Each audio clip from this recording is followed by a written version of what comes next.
지구를 딱 한 바퀴 돌았어요. 한 바퀴 도는데 걸리는 비행기 시간을 보니까 딱 3일이야, 3일. 지구를 한 바퀴 도는데 3일. 100년 전에 내가 만약에 지구를 한 바퀴 돌았다 그러면은 돌다가 죽었을 거예요. 이빨 다 빠지고, 풍토병 걸리고, 그러다 아마 죽었을 거예요. 근데 제가 지금까지 아프리카를 한 8번 정도 왔다 갔다 하고, 지구를 돈 거를 생각해 보니까 총 한 10번은 더 돈 것 같아요. 그러니까 1000년 전 사람들은 상상도 못하는 일을 지금 하고 있죠. 심지어 100년 전 사람들도 상상도 못하는 일을 하고 있죠. 그런데 부산에서 서울까지 KTX 타고 몇 시간이 걸리느냐면 2시간 반밖에 안 걸려요. 2시간 반. 100년 전에 부산에서 서울까지 갔다면 한 달 걸렸는데, 그런 생각을 해보면은 참 이렇게 빠른 세상에서 살고 있는데 현대인들은 뭐가 그렇게 조급한지, 그냥 빵빵거리고 추월하고 과속하고. 그래서 저는 요즘 참 편안해요. 이렇게 요즘 차가 좋아갖고 120km 딱 걸어 놓으면은 앞차가 천천히 가면 내 차도 천천히 가고, 내 앞차가 빨리 가면 내 차도 빨리 가고, 뒤에 추월하는 차 다 비켜주고, 앞에 껴드는 차 다 껴줘요. 그래도 100년 전보다, 1000년 전보다는 훨씬 여유 있게 살고 있는데, 이렇게 빠른 세상 속에서 뭐가 그렇게 조급한지 여러분들도 가만히 한번 생각해 보세요. 옛날 생각하면 지금 얼마나 세상이 좋아졌어요. 그런데 교통만 총알 같아진 게 아니고 더 총알 같아진 게 있어요. 통신. 이건 총알이 아니야. 빛의 속도보다도 더 빨라요. 미국까지 전화하는데 몇 분 걸려요? 1분도 안 걸려요. 1분도. 기가 막힌 세상에서 살고 있지 않아요? 1960년대, 70년대는 무슨 전화기가 있었느냐면은 다이얼 전화기 있었어요.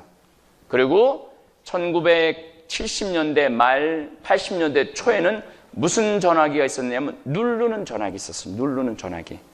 근데 80년대 막 넘어서서 무슨 전화기가 있었냐면 집에서 무선 전화기가 있었어. 무선 전화기. 그러니까 다이얼 전화기 있었을 때, 누르는 전화기 있었을 때는 항상 전화기가 어디 있었느냐면 거실 한가운데 있었어요. 이때는 바람을 피고 싶어도 필 수가 없었어요. 우리도 성당에서 친구들이, 특히 여자애들이 전화하면은 어머니가 야, 여자가 전화 왔다.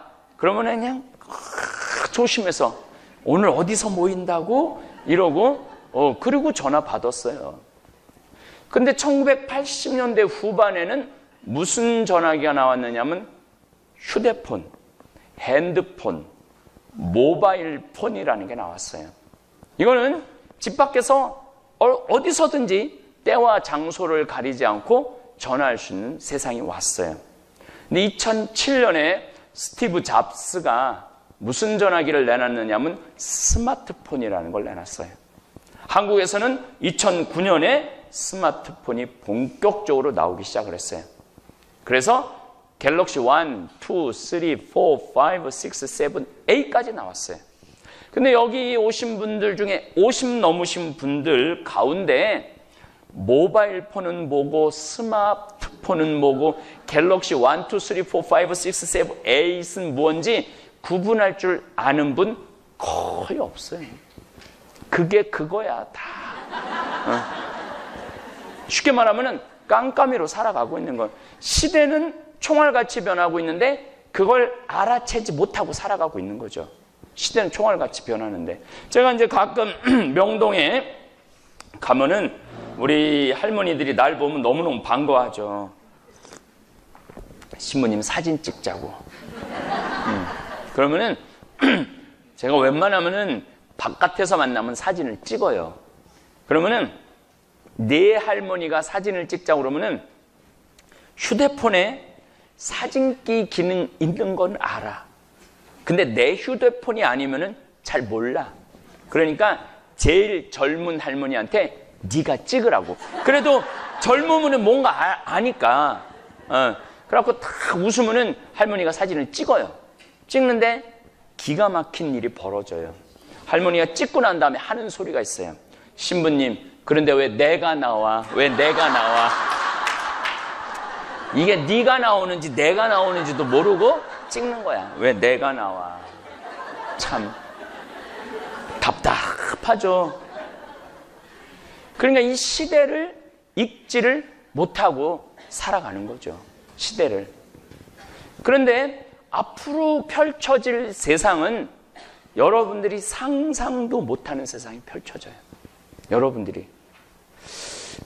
우리 생태마을에 저녁 7시에 피정을 오면은 별 이야기를 해요. 우주 이야기. 참 좋아해요. 그게 별 이야기야.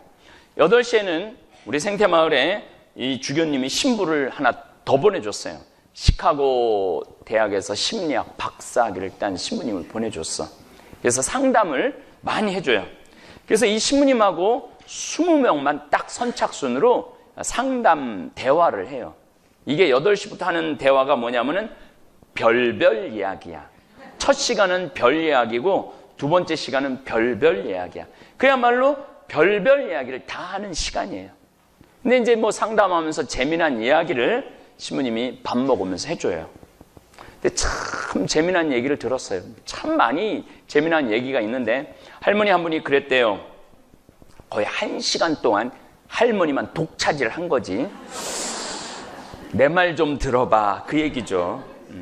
신부님, 저는 살아오면서 법을 어긴 적도 없고 남한테 해코지 한 적도 없고 정말로 신앙생활 열심히 하고 살아왔습니다.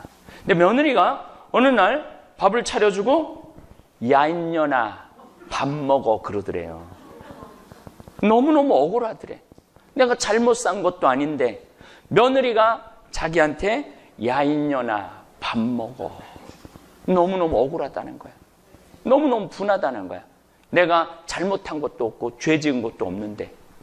내가 그 얘기를 듣고 부관장 신부한테 한 이야기가 있어요. 그 할머니가 정말로 모르는 사실이 하나 있다. 그 할머니의 유일한 죄는 안 죽은 거다.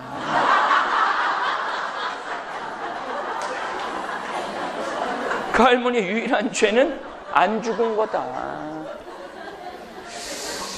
10년 전에 서울대학에서 신입생들한테 설문조사를 했어요. 부모님이 몇 살까지 살았으면 좋겠느냐. 근데 65세. 서울대학에서 5년 전에 또 신입생들한테 설문조사를 했어요. 부모님이 몇 살에 죽었으면 좋겠느냐. 63세.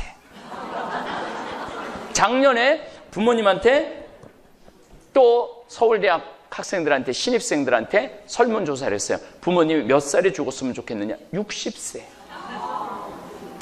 그 서울대학 학생들 기준에 의하면은 여기 앉아있는 분들 거의 다 죽어야 돼. 살아남을 사람 거의 없어요. 살아남을 사람. 그런데 여기 있는 분들 경우 많은 경우는 착각을 하고 살아가요. 자식하고 끝도 없이 행복하게 살아가고 손자 손녀 보면서 행복하게 살아가야 된다는 그런 완전히 어처구니 없는 생각을 하고 살아가고 있는 거예요. 그래갖고 자식들한테 있는 사랑 없는 사랑, 자기 인생은 없어. 누구 인생만, 누구 미래만 생각해? 자식 미래만 생각을 하는 거야. 그러다가 느닷없이 60세에 자식이 엄마가 더 이상 내 옆에 없었으면 좋겠어. 그 순간부터 무슨 일이 벌어지느냐면 자기 인생이 없는 거예요. 자기 삶을 살지 못하는 거예요. 왜냐하면 자기라는 게 없었으니까. 오로지 누구만을 위해서 살았어? 자식만을 위해서 살았어. 이 답답한 거죠. 이 휴대폰 보고 왜 내가 나와 이거하고 똑같은 일이 벌어지는 거예요. 갑자기 혼자 남은 세상을 살아가야 되는 일이 벌어지는 거예요. 시대는 총알같이 변하고 있는데 그 시대를 제대로 읽지를 못하고 살아가는 거예요. 그래서 세상이 어떻게 돌아가는지 조금 깨달아야 되는데 전혀 깨닫지 못하고 살아가는 거예요. 근데 문제는 이렇게 세상의 변화를 전혀 모르고 살아가는 65세의 사람들이 몇 명이냐면 670만 명이에요. 지금 65세 이상이 우리나라 인구의 5천만 명 중에 670만 명이 그냥 답답하게 살아가는 거예요. 근데 민주주의의 꽃은 선거예요. 선거. 근데 670만 명이 세상이 돌아가는 것도 모르고 투표를 하면 오로지 1번만 찍는 거예요. 30년 전이나 20년 전이나 2번도 찍고 3번도 찍고 4번도 찍고 5번도 찍어야 되는데 오로지 1번만 찍는 거예요. 근데 문제는 왜 문제냐? 1번을 찍는 할머니, 할아버지들 제가 탓하는 게 아니에요. 1번만 찍으면 세상이 변하지 않는다는 거예요. 세상이 변하지 않는 거예요. 때로는 2번도 찍고 때로는 3번도 찍고 때로는 4번도 찍고 때로는 5번도 찍어야 되는데 밑도 끝도 없이 1번만 찍는 거야. 눈 닫고 귀 닫고. 물론 1번도 참 중요하죠. 근데 앞으로 펼쳐질 세상은 여러분들 100번, 200번, 300번까지 생길 거예요. 2030년이 되면은 아예 애를 낳지 않을 거예요. 지금 우리나라는 저출산 국가의 세계 1위입니다.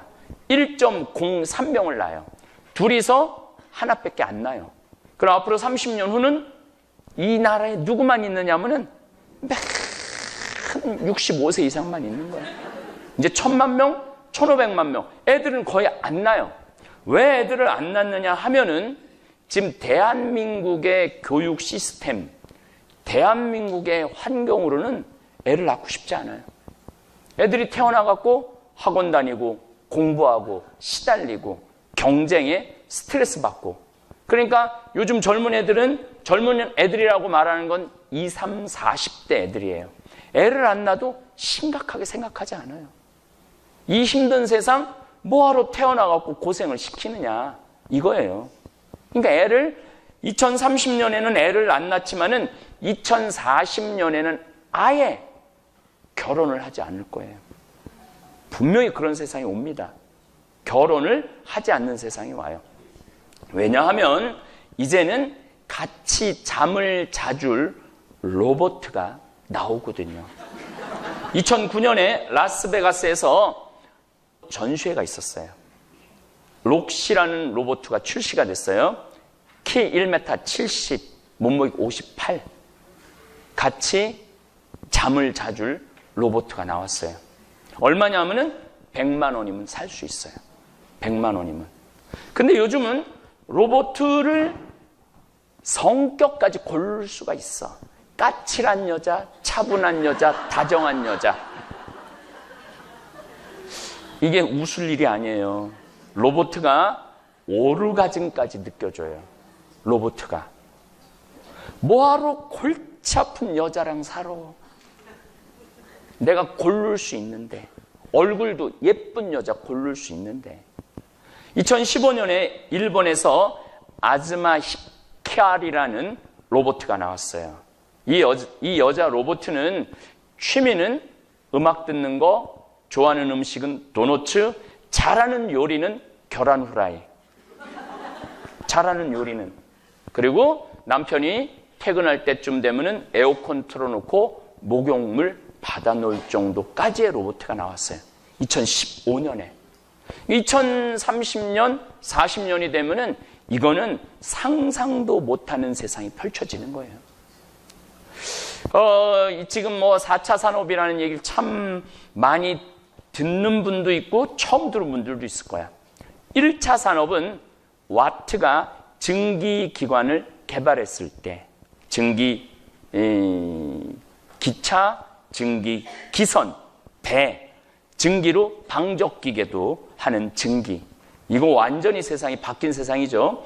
2차 산업은 에디슨이 발명한 전기 시대, 2차 산업이. 여기 있는 분들은 대부분이 2차 산업 속에서 살고 있어요. 전기 밥솥, 전기 다리미, 전기 텔레비전 다 2차 산업. 3차 산업은 스티브 잡스가 내놓은 스마트폰 세상이에요. 거의 100년 만에 나온 거예요. 스마트폰. 이 스마트폰은 이 안에 차 시동도 걸 수 있고, 은행 업무도 할 수 있고, 텔레비전도 볼 수 있고, 라디오도 들을 수 있고, 동영상 촬영도 할 수 있고, 사진도 찍을 수 있고. 여러분, 나도 다 몰라요. 여기 기능. 근데 여러분들은 아마 거의 모를 거예요. 거의. 이게 3차 산업이야.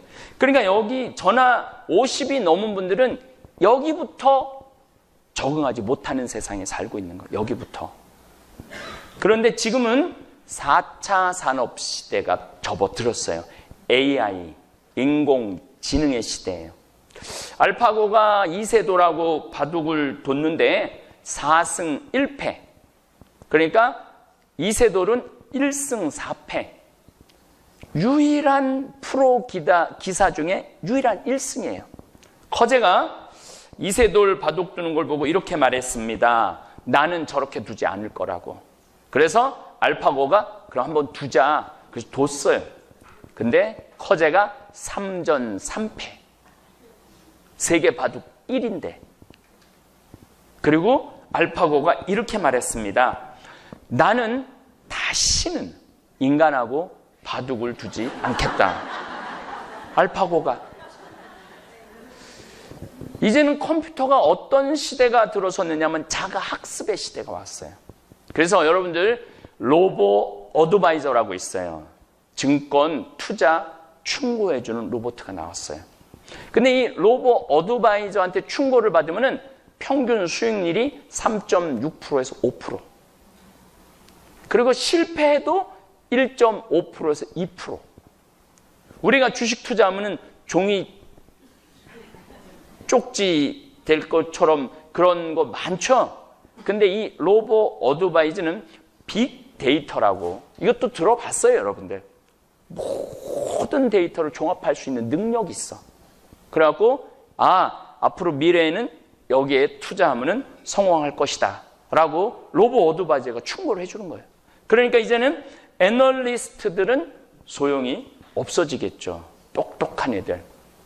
그리고 앞으로 10년 후, 20년 후는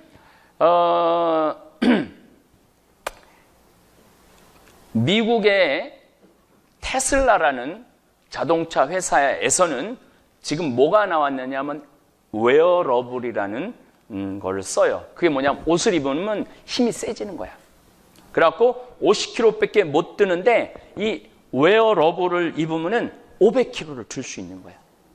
우리나라는 내년에 현대 자동차에서 이 웨어러블을 쓰기 시작을 해요. 그러니까 이제는 공장에 갖고 일도 이제 사람이 하기도 하지만 조금 있으면 누가 다 하느냐면 뭐 벌써부터 로봇가 하지만은 앞으로는 거의 다 로봇가 한다는 거예요.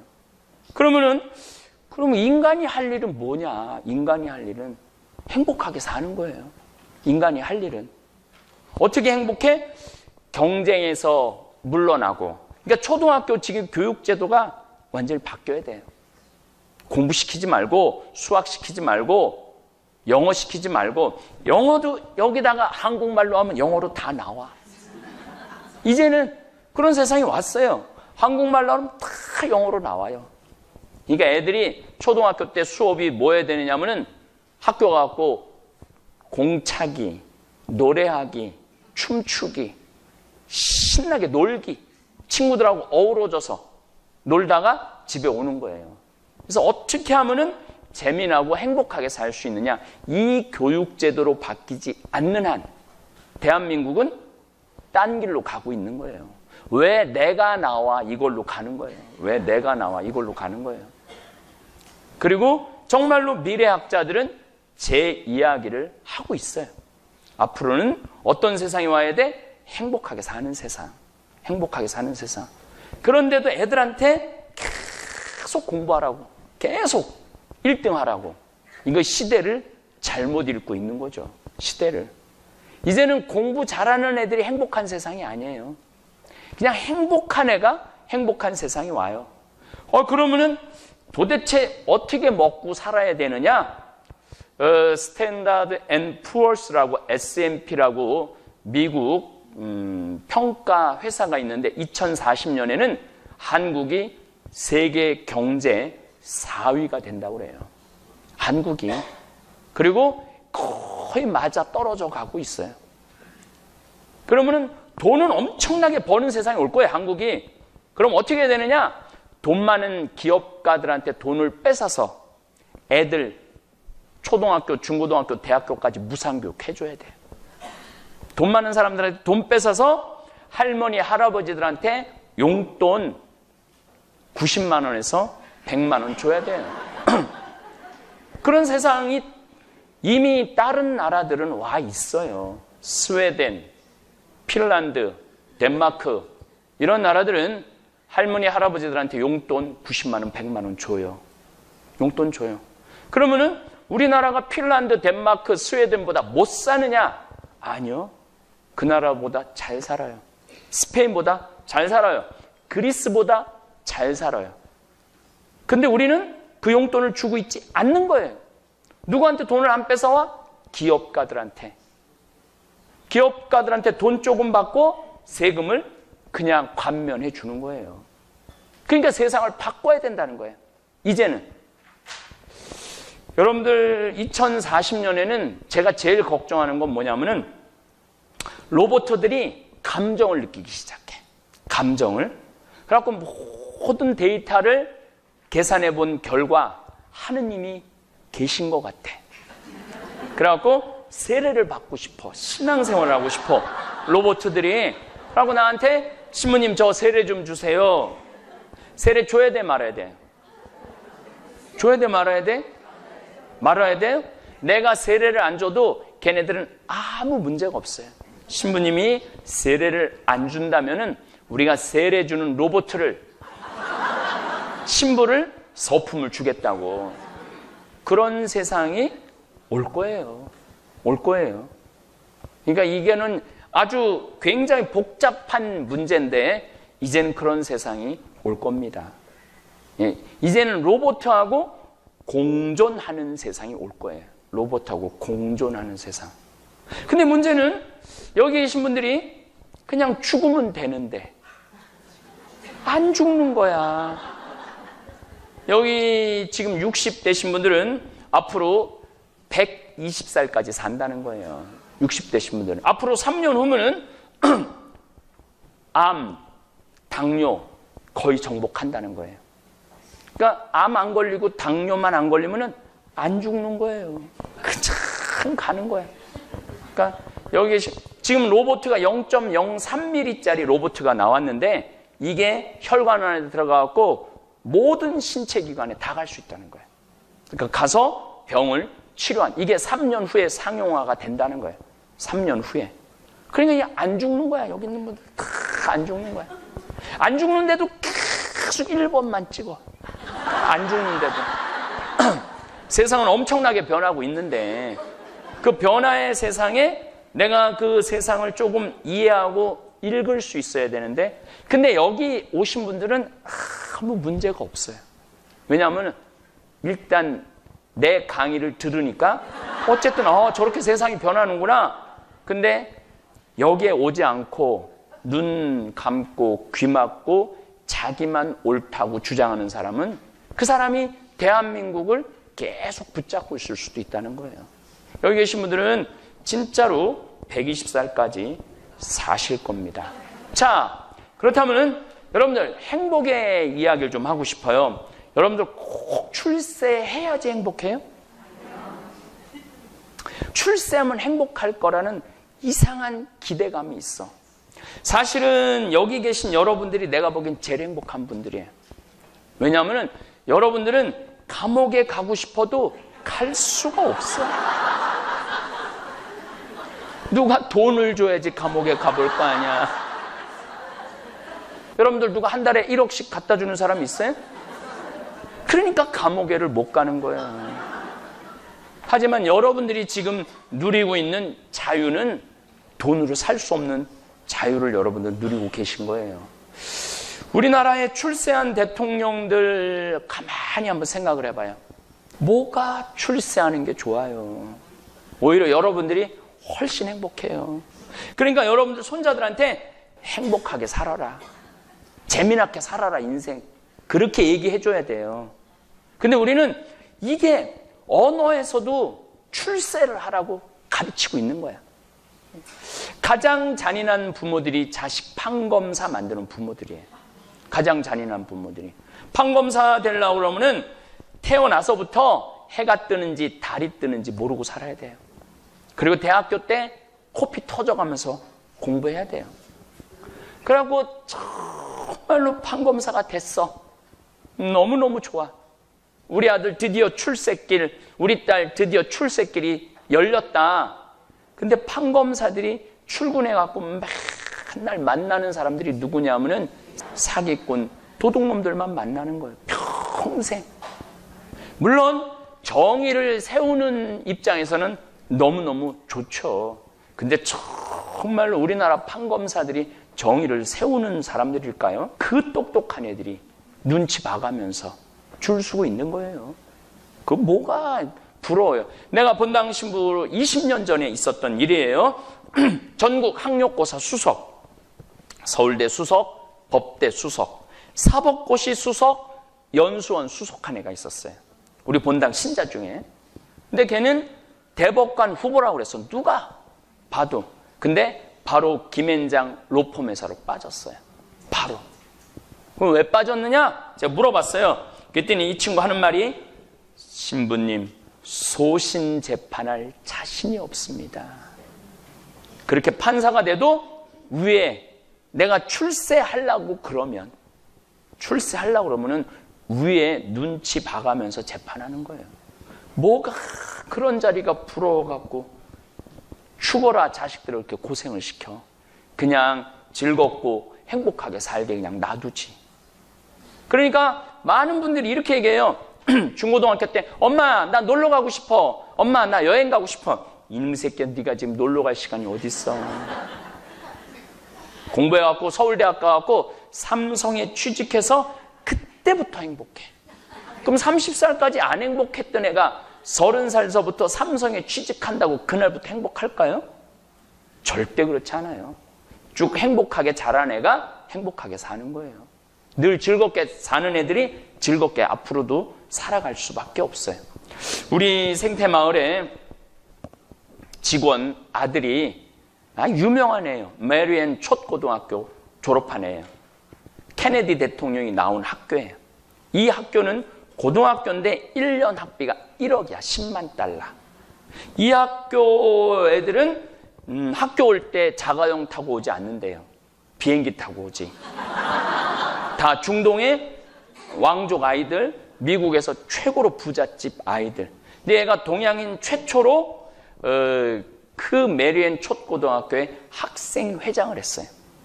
뭐 대단한 아이죠. 콜롬비아 대학 4년 전액 장학생. 왜냐하면 아버지가 원래 엄청난 부자였는데 망했어. 망하면은 똑똑한 애들은 다 장학금으로 가요. 콜롬비아 대학 4년 전액 장학생이야.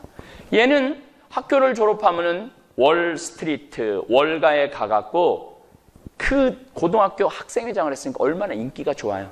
또 뉴욕 타임즈에도 나온 애야. 너무너무 똑똑하고 유명한 애라. 그 얘는 증권가에 가갖고 그 친구들한테 여기 좀 투자 좀 해라. 그러면은 돈방석에 앉는 애야. 근데 얘가 딱 평창에 와갖고 아버지하고 나한테 한 말이, 아버지, 나 연극하고 싶어. 완전히 새로운 분야죠. 연극하고 싶다는 거예요. 근데 저는 제 주위에 있는 모든 사람들한테 권하는 게 있어요. 뭘 권하느냐 하면은 인생은 하고 싶은 일을 하고 사는 게 인생이다. 여기 지금 60 넘으신 분들은 하고 싶은 거 못하고 살았어요. 그때 너무 가난했기 때문에. 너무 없었기 때문에 오빠, 남동생 대학 가고 나는 중학교, 고등학교밖에 못 간 사람들 천재예요. 하고 싶은 걸 어떻게 해? 근데 지금 세상은요, 1970년서부터 2010년까지 필리핀은 국민소득이 10배 늘어났어요. 대한민국은 1970년서부터 2010년까지 국민소득이 몇 배 늘어났느냐면 82배 늘어났어요. 여기 계신 분들 우리가 못 사는 나라라고 생각하지만은 대한민국처럼 잘 사는 나라가 없어요. 참 기가 막히게 잘 살고 있어요. 근데 국민들은 이렇게 잘 살고 있는데 잘 사는 거를 누리지 못하고 있는 뿐이에요. 여러분들 다 잘 살고 있어요. 여기 계신 분들 지금 돈 많아요. 돈 많아요. 근데 왜 내가 쪼들리느냐 하면은 나중에 쓰려고. 지금 안 쓰는 거예요. 나중에 쓰려고 지금 안 쓰는 거예요. 또 하나는 자식들한테 투자한다고 자식들한테 있는 거 없는 거 다 밀어넣기 때문에 돈이 없는 거지, 자식한테 투자하지 않고 나중에 안 쓰고 지금 쓰면은 참 행복한 나라 될 거예요. 지금 쓰면은. 나중에 어디 있어 우리 인생에. 그리고 이렇게 내가 얼굴들 보니까 돈 쓸 수 있는 마지막 얼굴들이 많아. 나중에 어디 있어 나중에.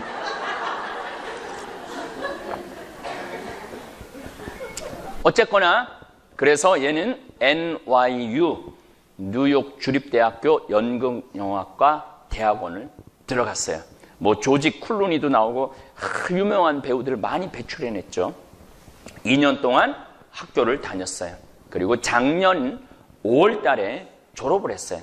졸업 연주를 했는데 가장 많은 네임카드, 명함을 받았대요. 감독들한테. 동양인인데.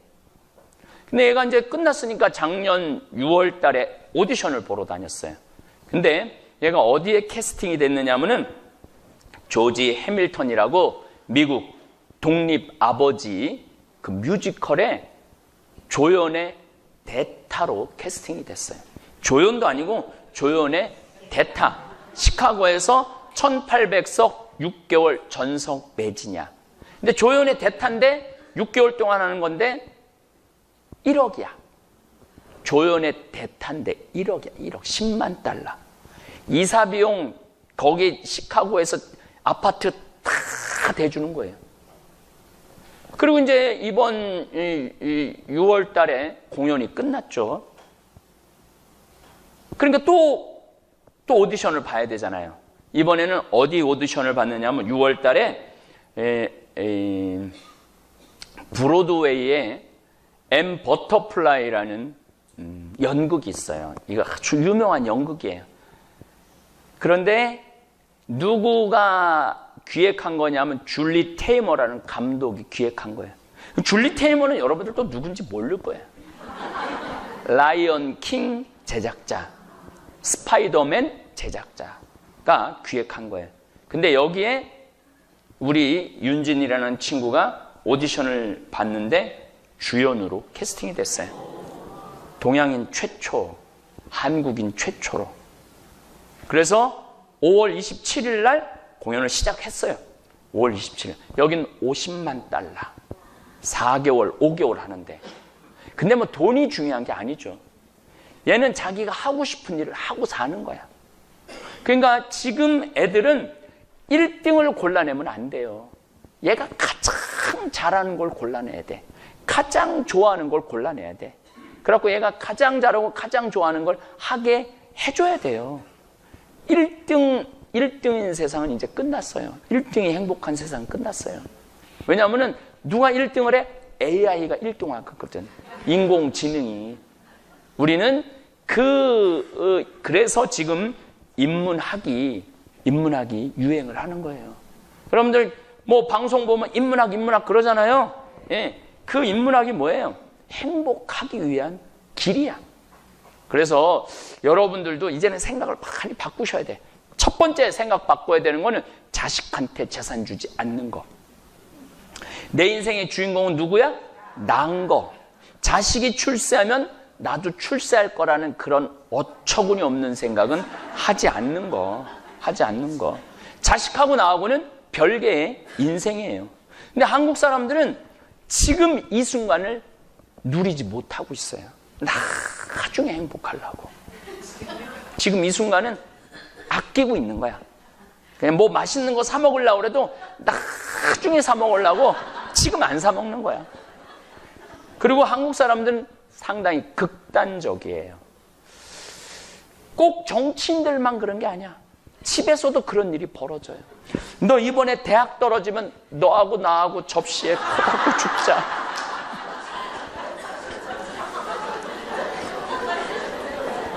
아니, 애가 12년 동안 공부해갖고 대학을 떨어졌어. 얼마나 상심이 많어. 그렇죠? 그러면은 너 12년 동안 고생 많이 했으니까 어차피 너를 위한 등록금 이거 준비해놨으니까 너 이거 가지고 유럽 배낭여행 갔다 와라. 그럼 애도 행복하고 엄마도 행복할 거 아니야. 대학 떨어진 게 뭐 그렇게 대단하다고 접시에 코 박고 죽어야 되냐. 우리는 인생을 너무 진지하게 살아요. 그러지 마세요. 좀 즐겁게도 살고 행복하게도 살고 누리고도 살아야 돼요. 근데 제가 하는 말을 1960년대 했다면 돌 맞아 죽었을 거예요. 그때는 열심히 살 때야. 먹을 게 없었던 시대인데 지금은 흘러 넘쳐. 그럼 이 시대를 살아가는 건 어떻게 해야 되냐면 즐겁게 사는 거예요. 행복하게 사는 거예요. 재미나게 사는 거예요. 그리고 남하고 어우러져서 사는 거야. 근데 아직도 1960년대 생각을 가지고 판검사야지 행복하다고 생각을 하는 거야. 그때는요, 권력 없고 억울하고 분할 때 판사가 누가 있으면, 검사가 있으면 그 줄 잡고 억울함을 해결할 때인데 지금은요, 민주주의, 우리나라 민주주의 순위가 미국이 19위, 일본이 20위, 우리나라가 21위야. 참 행복한 나라예요. 참 민주적인 나라예요.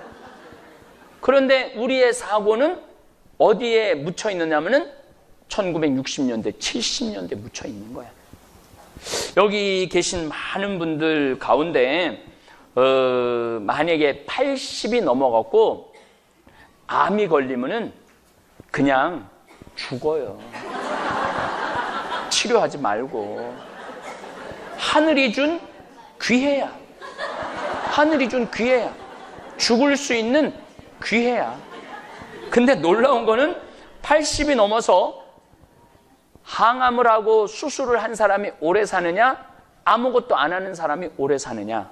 아무것도 안 하는 사람이 오래 살아요. 앞으로는 이제 치료하면은 이제 안 죽겠지. 그럼 여러분들 벌써 60만 넘어도 기억력 가물가물하죠? 잘 안 보이죠? 안 들리죠? 깜빡깜빡하죠? 그렇게 60년을 더 사는 게 의미가 있나요? 의미가 없는 거예요. 이제 사는 것도 중요하지만 죽는 것도 진짜 중요한 시대가 왔어요. 내가 어떻게 죽을 거냐? 어떻게 죽을 거냐? 그런데 80살에 암에 걸려갖고 안 죽으려고 그러는 분들이 어떤 분들이 안 죽으려고 그러냐면은 나중에 행복하려고 돈도 안 쓰고 여행도 안 다니고 아무것도 안 했는데 딱 암에 걸렸어. 그래서 이분들이 이런 말을 해요. 나는 억울해서 못 죽는다. 난 억울해서. 나 호강하려고 그랬는데. 그러니까 나중에 호강하지 마세요. 호강하려면 언제 호강해? 지금 호강하세요. 신부님 말대로 돈 다 썼는데 안 죽으면 그때는 어떻게 해요? 그때는 내가 방법이 하나 있어요. 그때는 어떻게 하면 되냐면은 집에 가만히 있어. 그런데 나중에 쓰려고 지금 가만히 있지는 마세요. 지금은 다니고 여행하시고. 15년 전에 할머니들 용돈 5만 원씩 나온 적이 있어요. 생각나죠? 지금 얼마 나와요? 20만 원 나옵니다. 제가 또 분명하게 예언을 해드릴 거예요. 앞으로 10년 후면은 대부분의 할머니들은 용돈 60만 원에서 70만 원 나옵니다. 이건 내가 예언을 해요. 10년 후에 내 자신 있게 얘기할 수 있어요. 60만 원에서 70만 원 나옵니다. 그러니까 나중에 쓰려고 지금 아무것도 하지 마세요. 지금 열심히 쓰셔도 정부가 들어서서 아주 가난한 할머니, 할아버지들 90만 명한테 한 달에 90만 원씩 벌써 지불하기 시작했어요. 또 치매에 걸린 할머니들 90% 치료비 다 대줘요. 또 중증 장애자들은 국가가 책임지고 있어요. 그런 세상으로 나가고 있는 거예요. 불안하거나 초조할 필요가 하나도 없어요. 그냥 오늘 즐겁게 살아. 그리고 집에 공부 못하는 애 있어도 죽일 놈, 나쁜 놈, 너하고 나하고 접시에 코 박고 죽자. 그러지 마세요. 공부 못하는 애들이 되게 성격이 좋은 애들이 공부 못해요. 내일 시험인데도 느긋한 애들, 근심 걱정 없는 애들. 누구만 근심 걱정 있어? 엄마만. 근데 이 엄마는 미래를 모르고 있는 엄마야. 우리는 종종 가장 아끼는 옷은 특별한 날을 위해 옷장에 모셔두고 맛있는 간식은 나중에 먹으려고 서랍 깊숙이 넣어두곤 합니다. 하지만 막상 그 특별한 날이 왔을 때 옷은 유행이 지나 있거나 간식은 유통기한이 지나버려 아쉬워했던 경험이 한 번쯤은 있을 겁니다. 그렇게 소중히 아껴둔 것들이 정작 쓸모 없어지는 순간을 마주하면 왠지 모를 허탈함이 밀려옵니다. 분명 좋은 의도로 아껴뒀는데 결과는 그렇지 못했다는 사실이 마음을 무겁게 만듭니다. 이런 일은 비단 물건에만 국한되지 않습니다. 우리의 삶과 행복도 이와 비슷한 패턴을 따르곤 합니다. 많은 사람들이 나중에 행복하려고 현재를 참고 아끼는 삶을 살아갑니다. 조금만 더 참으면 더 나은 내일이 올 거라고 믿으며 오늘의 즐거움을 뒤로 미룹니다. 하고 싶은 일이 있어도 지금은 때가 아니라고 생각하며 미뤄두고 가고 싶은 곳이 있어도 다음 기회를 기다립니다. 만나고 싶은 사람이 있어도 좀 더 여유로워지면 그때 연락하자고 다짐합니다. 하지만 이렇게 미뤄둔 행복은 정말로 나중에 찾아올까요? 내일은 오늘보다 더 나은 상황이 펼쳐질까요? 현실은 그리 낙관적이지 않습니다. 시간은 우리가 생각하는 것보다 훨씬 빠르게 흘러가고 상황은 예상과 다르게 변합니다. 미뤄둔 행복을 누리려고 할 때쯤이면 그 행복을 누릴 수 있는 여건이나 마음의 상태가 달라져 있을 수 있습니다. 건강이 예전 같지 않거나 함께 할 사람이 더 이상 곁에 없거나 그저 그 일을 하고 싶은 열정이 식어버렸을 수도 있습니다. 우리가 행복을 미루는 이유는 여러 가지입니다. 때로는 주변 사람들의 시선이 걱정되기도 하고 아직 준비가 덜 됐다고 느끼기도 합니다. 또 어떤 때는 지금 이것을 포기하면 나중에 더 큰 것을 얻을 수 있을 거라는 기대감 때문이기도 합니다. 이런 생각들이 모두 틀렸다고 할 수는 없습니다. 실제로 적절한 절제와 계획은 삶에 필요한 덕목입니다. 문제는 그 절제가 지나쳐서 정작 중요한 것들을 놓치게 될 때입니다. 누려야 할 것이 있다면 바로 지금 누리고 즐겁고 행복하게 살아야 합니다. 이 말이 무책임하게 들릴 수도 있습니다. 마치 계획 없이 그저 순간의 쾌락만을 좇으라는 말처럼 들릴 수도 있습니다. 하지만 그런 뜻이 아닙니다. 지금 여기서 누릴 수 있는 작은 행복들을 소중히 여기고 실천하라는 의미입니다. 거창한 계획이나 큰 성취가 아니더라도 오늘 할 수 있는 작은 일들에서 의미를 찾고 기쁨을 느끼는 것입니다. 예를 들어 맑은 날씨에 산책을 나가는 것만으로도 충분히 가치 있는 일입니다. 좋아하는 음식을 먹으며 그 맛을 온전히 느끼는 것도 의미 있는 순간입니다. 마음이 통하는 사람과 편안한 대화를 나누는 것도 소중한 경험입니다. 이런 작은 순간들이 모여서 우리의 삶을 이룹니다. 이 순간들을 미루고 아껴두려고만 하면 정작 삶은 텅 비어버립니다. 세상은 우리가 생각하는 것보다 훨씬 빠르게 변하고 있습니다. 불과 몇 년 전만 해도 상상하지 못했던 일들이 지금은 일상이 되었습니다. 기술은 발전하고 사회는 변화하며 사람들의 생각도 달라집니다. 이런 변화의 속도는 점점 더 빨라지고 있습니다. 어제의 상식이 오늘은 낡은 이야기가 되고 오늘의 혁신이 내일은 당연한 것이 됩니다. 이렇게 빠르게 변하는 세상에서 과거의 낡은 가치관에만 얽매여 있으면 길을 잃기 쉽습니다. 과거에는 정답처럼 여겨졌던 삶의 방식이 지금은 더 이상 유효하지 않을 수 있습니다. 남들이 정해놓은 길을 따라가는 것만이 정답이라고 배웠지만 실제로는 그 길이 모두에게 맞는 것은 아닙니다. 어떤 사람에게는 맞는 길이 다른 사람에게는 전혀 맞지 않을 수 있습니다. 과거에는 안정적인 직장을 구하고 성실히 일하며 정해진 나이에 은퇴하는 것이 일반적인 삶의 궤도였습니다. 하지만 지금은 그런 틀 자체가 흔들리고 있습니다. 평생 직장이라는 개념이 사라지고 있고 은퇴 후의 삶이 예전보다 훨씬 길어졌으며 사람들이 추구하는 가치도 다양해졌습니다. 물질적 풍요만이 아니라 정신적 만족과 자아 실현을 중요하게 여기는 사람들이 늘어나고 있습니다. 이런 변화 속에서 우리는 스스로에게 물어봐야 합니다. 지금 살고 있는 삶이 정말로 내가 원하는 삶인지 남들의 기준에 맞춰 살고 있는 건 아닌지 말입니다. 주변 사람들이 좋다고 하는 것을 따라가는 것이 편할 수는 있습니다. 하지만 그것이 나에게 진정한 만족을 주지 못한다면 그 편함은 오히려 불편함으로 바뀔 수 있습니다. 진정한 성공은 자신이 가장 잘하고 가장 좋아하는 일을 하며 사는 것입니다. 이것은 결코 이기적인 생각이 아닙니다. 오히려 자신에게 정직한 태도입니다.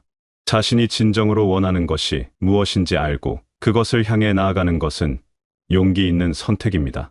다른 사람의 기대를 저버리는 것처럼 보일 수도 있지만 실은 자신의 삶에 책임을 지는 것입니다. 잘하는 일과 좋아하는 일이 항상 일치하는 것은 아닙니다. 때로는 잘하지만 그다지 즐겁지 않은 일도 있고 좋아하지만 서툰 일도 있습니다. 이상적인 것은 이 둘이 만나는 지점을 찾는 것입니다. 자신이 잘할 수 있으면서도 하는 동안 즐거움을 느낄 수 있는 일 말입니다. 그런 일을 찾았다면 그것이 세상의 기준으로 봤을 때 대단해 보이지 않더라도 상관없습니다. 중요한 것은 그 일을 하는 여러분이 만족하고 행복한가입니다. 물론 좋아하는 일만 하며 살 수는 없습니다. 현실적인 제약과 책임이 있기 마련입니다. 하지만 그렇다고 해서 좋아하는 일을 아예 포기해야 한다는 뜻은 아닙니다. 큰 부분을 바꿀 수 없다면 작은 부분부터 바꿔나가면 됩니다. 하루 중 30분이라도 자신이 진정으로 좋아하는 일에 쓸 수 있다면 그것만으로도 삶의 질이 달라집니다. 중요한 것은 변화를 두려워하지 않는 것입니다. 지금까지 살아온 방식이 편하고 익숙할 수 있습니다. 새로운 시도는 불확실하고 때로는 불안하기도 합니다. 하지만 변화 없는 삶은 정체된 삶입니다. 더 나은 내일을 만들기 위해서는 오늘과 다른 선택을 해야 합니다. 그 선택이 크든 작든 중요한 것은 자신의 의지로 결정했다는 사실입니다. 급변하는 세상의 흐름을 이해한다는 것은 단순히 뉴스를 보거나 정보를 아는 것 이상을 의미합니다. 그것은 세상이 어떻게 움직이는지, 그 속에서 자신은 어떤 위치에 있는지, 그리고 앞으로 어떤 방향으로 나아가야 할지를 고민하는 것입니다. 세상의 변화에 휩쓸리지 않으면서도 그 변화를 자신의 삶에 유리하게 활용할 수 있는 지혜가 필요합니다. 지금 이 순간, 나 자신의 행복을 가장 중요하게 생각하는 주체적인 삶을 살아가야 합니다. 주체적이라는 말은 이기적이라는 말과 다릅니다. 주체적인 삶은 자신의 선택과 결정에 책임을 지는 삶입니다. 다른 사람의 의견을 무시하는 것이 아니라 참고하되 최종 결정은 스스로 내리는 것입니다. 남의 탓을 하지 않고 자신의 삶을 스스로 만들어가는 것입니다. 이런 주체적인 삶을 살기 위해서는 먼저 자신을 잘 알아야 합니다. 내가 무엇을 원하는지, 무엇이 나를 행복하게 만드는지, 무엇을 할 때 가장 나다운지를 아는 것입니다. 이것은 쉬운 일이 아닙니다. 우리는 종종 자신이 원하는 것과 남들이 원하는 것을 혼동합니다. 사회가 요구하는 것을 자신이 원하는 것으로 착각하기도 합니다. 자신을 안다는 것은 자신의 강점만이 아니라 약점도 받아들이는 것입니다. 완벽해지려고 애쓰는 대신 있는 그대로의 자신을 인정하는 것입니다. 물론 발전하고 성장하려는 노력은 중요합니다. 하지만 그 과정에서 자신을 너무 몰아붙이거나 비난할 필요는 없습니다. 실수하고 넘어지는 것은 인간이라면 당연한 일입니다. 중요한 것은 다시 일어서는 것입니다. 나중에 억울해서 못 죽는 삶이 아니라 후회 없이 잘 살다가 편안한 마지막을 맞이하는 것이 중요합니다. 억울한 삶이란 자신이 진정으로 원했던 것을 사지 못한 채 끝나는 삶입니다. 해보고 싶었던 일, 가보고 싶었던 곳, 만나고 싶었던 사람들이 있었는데 미루고 또 미루다가 결국 기회를 놓치는 삶입니다. 그렇게 살다 보면 마지막에는 하지 못한 일들에 대한 아쉬움만 남습니다. 반대로 후회 없는 삶은 자신이 원하는 것을 해본 삶입니다. 모든 것을 다 이루지는 못했더라도 최선을 다해 살아본 삶입니다. 실패한 경험도 있고 잘못된 선택도 있었지만 그래도 자신의 의지로 선택하고 행동한 삶입니다. 그런 삶을 살았다면 마지막 순간에 억울함보다는 만족감을 느낄 수 있습니다. 편안한 마지막을 맞이한다는 것은 단순히 고통 없이 죽는다는 의미가 아닙니다. 자신의 삶을 돌아봤을 때 잘 살았다고 느끼는 것입니다. 완벽하지는 않았어도 최선을 다했고 후회할 만한 큰 일은 없다고 생각할 수 있는 것입니다. 사랑하는 사람들에게 미안함보다는 감사함을 느끼는 것입니다. 이런 삶을 살기 위해서는 지금부터 달라져야 합니다. 내일부터가 아니라 오늘부터, 바로 지금부터입니다. 미루는 습관을 버리고 할 수 있는 일부터 시작해야 합니다. 거창한 계획을 세울 필요는 없습니다. 작은 변화부터 시작하면 됩니다. 오늘 한 가지만이라도 자신을 위한 일을 해보는 것입니다. 가령 오래전부터 배우고 싶었던 것이 있다면 오늘 그것에 대해 알아보는 것만으로도 충분합니다. 연락하고 싶었던 사람이 있다면 오늘 전화를 거는 것입니다. 가고 싶었던 곳이 있다면 오늘 그곳에 가는 방법을 찾아보는 것입니다.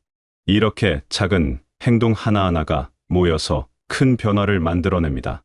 물론 두려움이 있을 수 있습니다. 새로운 일을 시작하는 것은 항상 두렵습니다. 실패할까 봐, 남들이 뭐라고 할까 봐, 혹은 너무 늦은 것은 아닐까 하는 걱정이 들 수 있습니다. 하지만 이런 두려움 때문에 아무것도 하지 않는다면 나중에 더 큰 후회가 남습니다. 시도라도 해봤더라면 하는 아쉬움이 더 오래 마음에 남습니다. 실패는 부끄러운 것이 아닙니다. 시도하지 않는 것이 더 안타까운 일입니다. 실패에서 배우는 것도 많고 실패를 겪으며 성장하기도 합니다. 중요한 것은 실패를 두려워해서 기회를 놓치지 않는 것입니다. 해보고 안 되면 다른 방법을 찾으면 됩니다. 한 번에 모든 것을 이루려고 하지 말고 천천히 꾸준히 나아가면 됩니다. 주변의 시선도 생각보다 중요하지 않습니다. 사람들은 생각보다 타인에게 관심이 없습니다. 각자 자신의 삶을 사는데 바쁩니다.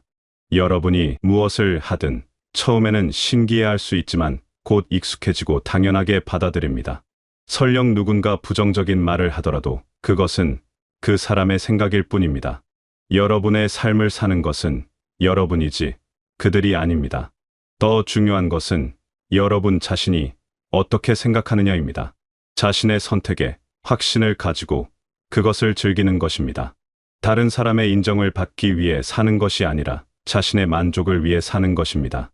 물론 주변 사람들과의 관계도 중요합니다.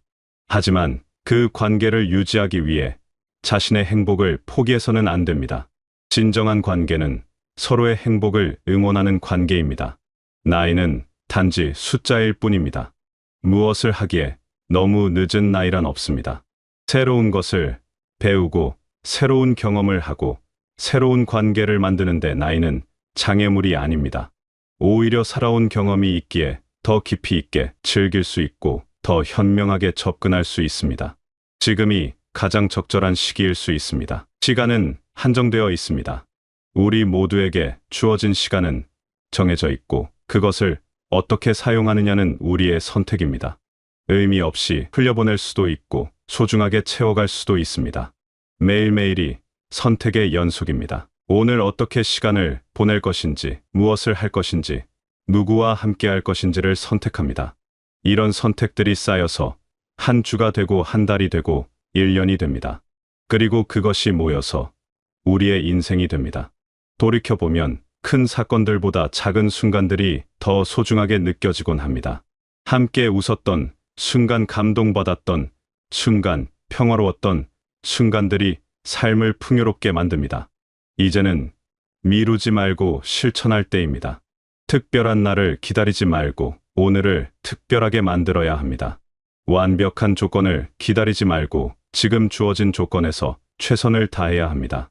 언젠가가 아니라 지금이 바로 그때입니다. 기회는 스스로 만드는 것이고 행복은 찾아오는 것이 아니라 만들어가는 것입니다. 여러분의 삶은 여러분의 것입니다. 누구도 대신 살아줄 수 없고 누구도 책임져 줄 수 없습니다.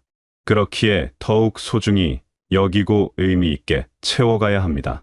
남들과 비교하지 말고 자신만의 속도로 자신만의 방식으로 살아가면 됩니다. 그 과정에서 행복을 느끼고 만족을 얻는다면 그것이 가장 성공한 삶입니다. 삶은 한 번뿐입니다. 다시 돌아올 수 없고 되돌릴 수 없습니다. 그렇기에 더욱 값진 것이고 소중한 것입니다. 이 소중한 삶을 후회로 채우지 말고 의미 있는 순간들로 가득 채워나가시기를 바랍니다. 여러분이 원하는 것을 하고 좋아하는 일을 하며 사랑하는 사람들과 함께하는 시간을 충분히 누리시기를 바랍니다. 그렇게 매일매일을 소중히 여기며 살아가다 보면 어느새 후회 없이 잘 살았다고 말할 수 있는 날이 올 것입니다. 지금 이 순간부터 여러분만의 행복한 삶을 만들어 가시길 바라겠습니다.